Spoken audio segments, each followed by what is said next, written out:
வணக்கம். நான் உங்கள் மஞ்சுஸ்ரீ. இன்று நாம் இந்த காணொளியில் என்ன காணப்போகிறோம் என்று தெரியுமா? 27 ஜனவரி 1900 ஆண்டில் கலிபோர்னியாவில் உள்ள ஷேக்ஸ்பியர் கிளப்பில் விவேகானந்தர் உரையாடிய வேதாந்த தத்துவத்தின் முதல் பாகத்தை இந்த காணொளியில் காணலாம். வாருங்கள் காணலாம்.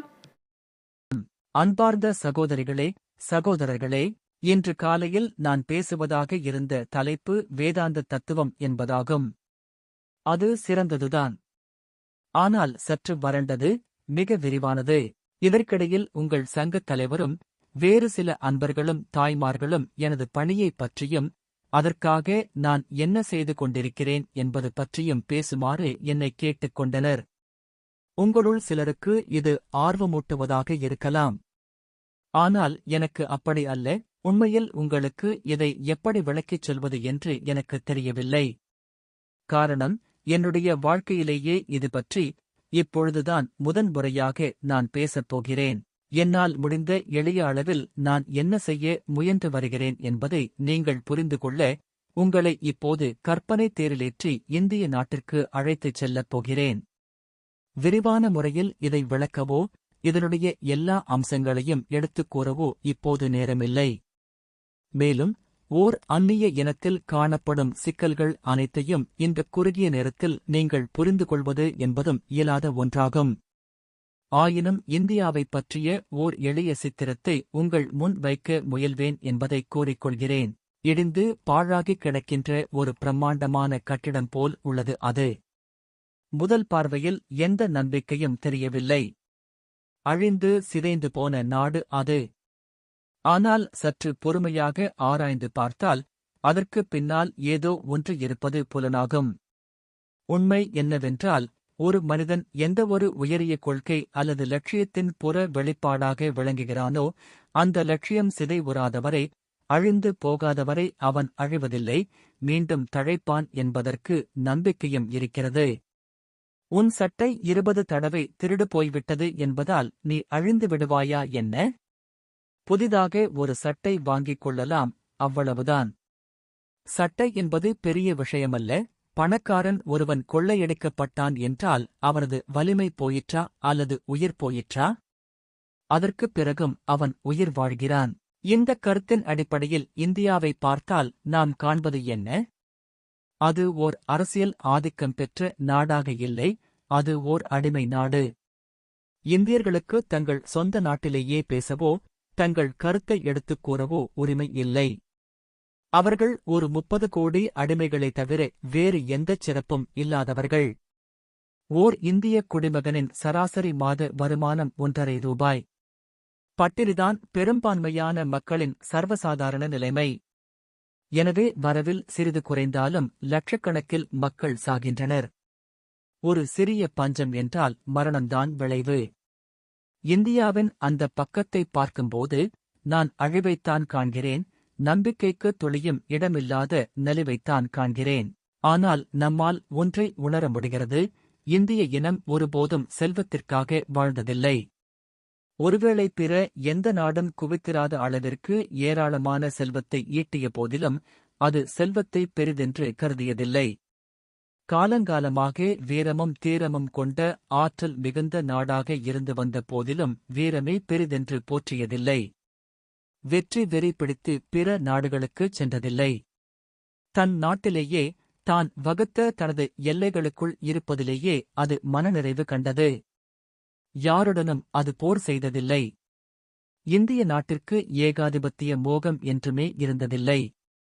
செல்வமும் செல்வாக்கும் அதன் குறிக்கோள்கள் அல்ல. பிறகு எதுதான் அதனுடைய குறிக்கோள்?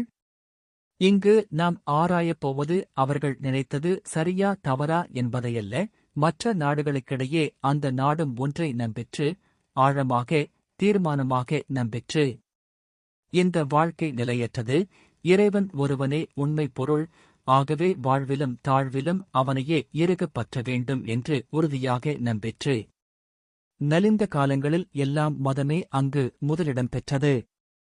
ஓர் இந்து நீரை பருகுவது மத உணர்வுடன், தூங்குவது மத உணர்வுடன், நடப்பது மத உணர்வுடன், திருமணம் செய்வது மத உணர்வுடன், திருடுவதும் மத உணர்வுடன்தான்.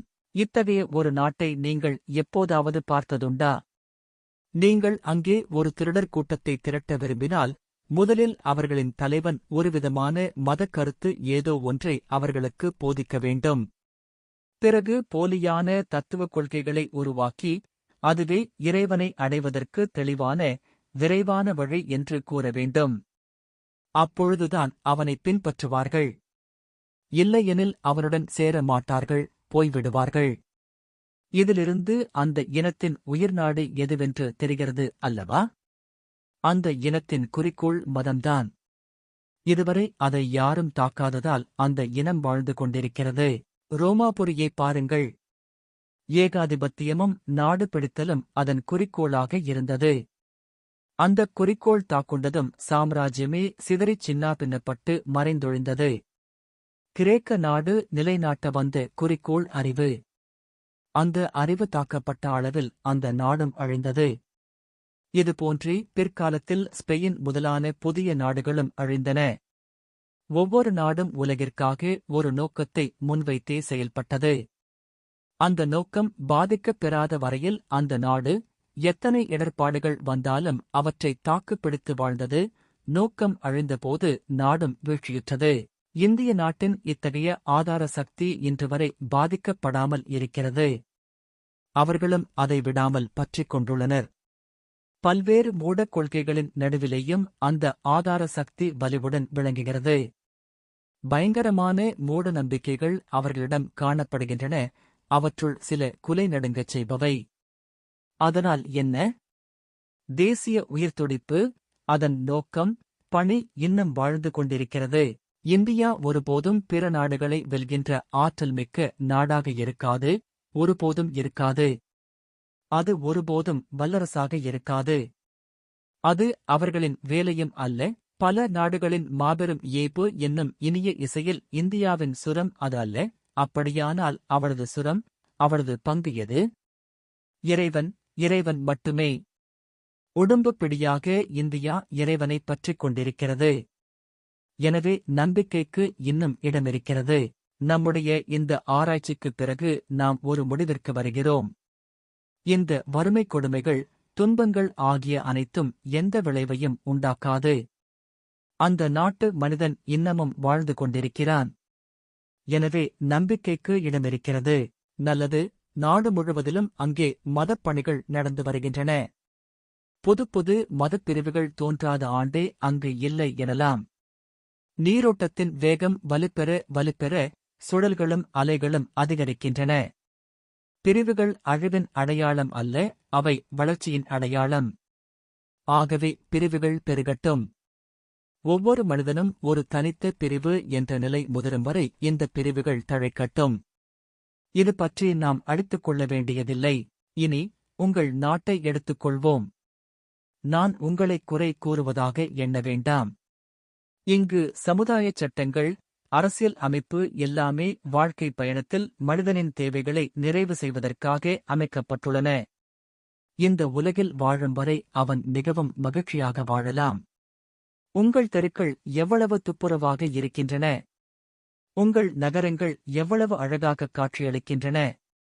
பணம் சம்பாதிப்பதற்குத்தான் எத்தனை வழிகள்! வாழ்க்கையைச் சுவைத்து மகிழத்தான் எத்தனை வழிகள்! ஆனால் இங்கேயுள்ள ஒருவன், இதோ பாரப்பா!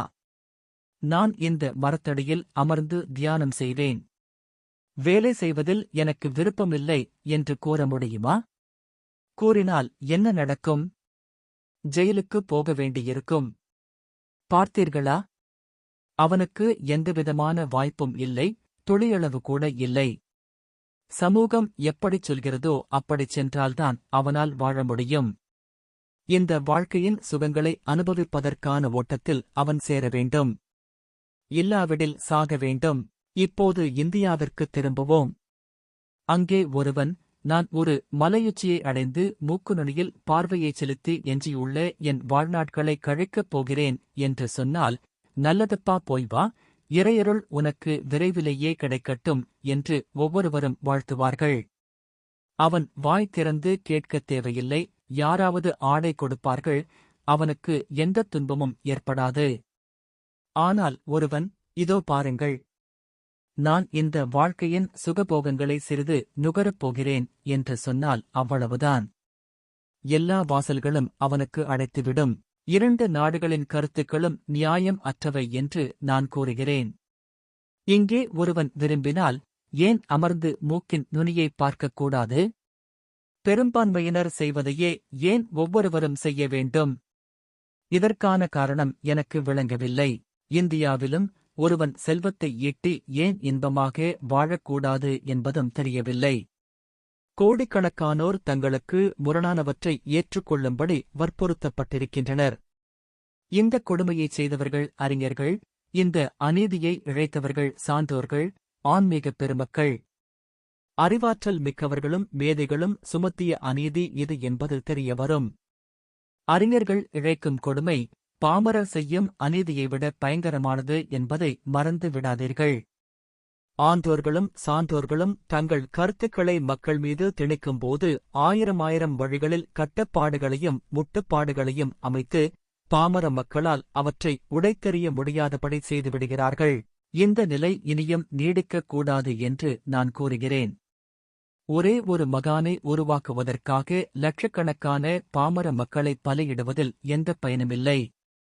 ஆன்மீக பெருமகனும் உருவாக வேண்டும், பிறரும் இன்புற்று வாழ வேண்டும். அத்தகையதொரு சமுதாயத்தை உருவாக்க முடியுமானால் அது வரவேற்கத்தக்கது. கோடி மக்கள் அறைப்படுவார்களானால் அது நியாயமற்றது.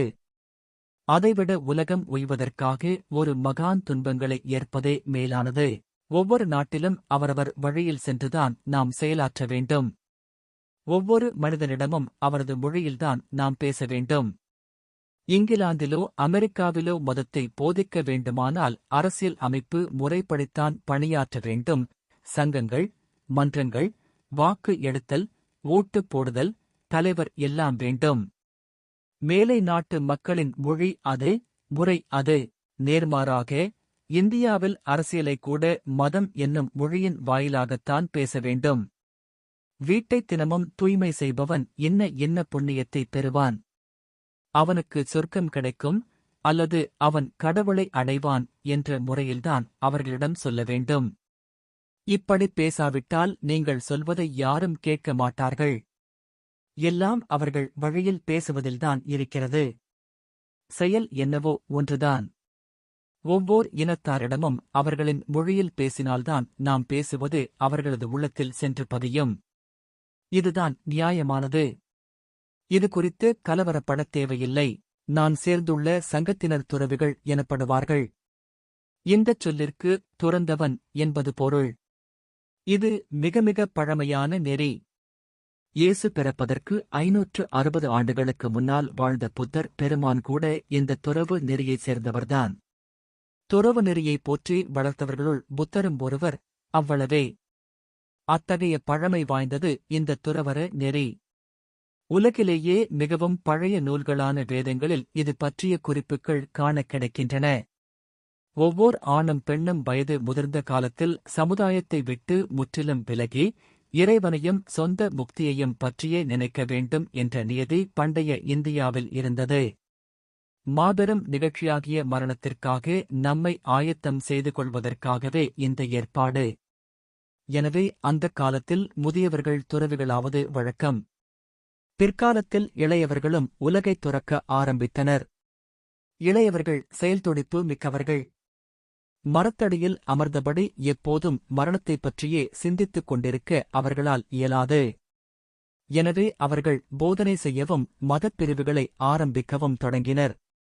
புத்தரும் இளந்துறவியாக இருந்ததால்தான் அவரால் பெரிய சீர்திருத்தத்தைச் செய்ய முடிந்தது. வயது முதிர்ந்தவராக இருந்திருப்பாரானால் மூக்குநுனியை பார்த்தவாறு அமர்ந்து அமைதியாக உயிர் துறந்திருப்பார். துறவு நெறி உங்கள் சர்ச் போன்றது அல்ல. அதில் சேரும் துறவியர் பாதிரிகள் அல்ல. மதபோதனை செய்கின்ற உங்கள் பாதிரிகளுக்கும் எங்கள் துறவிகளுக்கும் பெரிய வேறுபாடு உள்ளது. இந்தியாவில் மத போதனை அல்லது புரோகிதம் எனப்படுவது சமுதாய வாழ்வில் உள்ள பல தொழில்களைப் போன்று பரம்பரையாக வருகின்ற ஒரு தொழில். தச்சன் மகன் தச்சனாக இருப்பது போல், கொல்லன் மகன் கொல்லனாக இருப்பது போல் புரோகிதனின் மகனும் புரோகிதனாக இருப்பான். அவன் திருமணம் செய்து கொண்டேயாக வேண்டும். மனைவி இல்லாத ஒருவனை முழுமையடைந்தவனாக இந்து சமுதாயம் கருதுவதில்லை. திருமணம் செய்து கொள்ளாதவன் மதச் சடங்குகளைச் செய்யும் உரிமையை இழக்கிறான். வேதாந்த தத்துவத்தின் 2ஆம் பாகத்தை அடுத்த காணொளியில் காணலாம். அதுவரை உங்களிடமிருந்து விடைபெறுவது உங்கள் மஞ்சுஸ்ரீ.